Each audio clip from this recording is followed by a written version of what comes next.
kumpletong listahan ng mga testigong harap at mga dokumentong ipipresenta sa bail hearing ng mga akusado sa flood control anomaly. Pinasumiti na rin ng Sandigan Bayan. Kasama mo sa balita, Radyoman Gerald Ulip. RMN Live Report.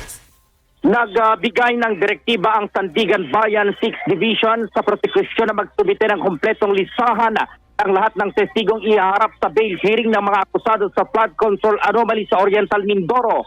Inatasan ng 6th Division ang prosekusyon na isumite ang mga dokumentong ipipresenta nito sa hearing hanggang sa araw ng Lunes.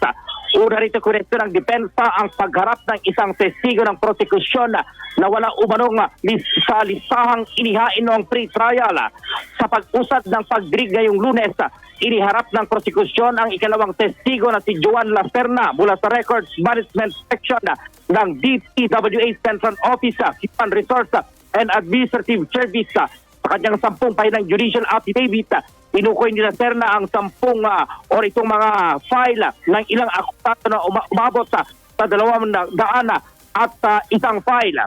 Kasama na rito ang personal data sheet, approved appointment certificates at itong assumption of duty at service records ni dating DPWH ni Maropa Regional Director Gerald Pacanan at Assistant Regional Director Jean Ryan Altea. Pagkatapos ng ikalawang bail hearing ngayong araw, ipagpapatuloy naman ang susunod na hearing bukas hanggang sa araw ng Huwebes. Kasama mo sa DZXL RMN Manila, Radyoman Gerald B. Ulit Tatak, RMN.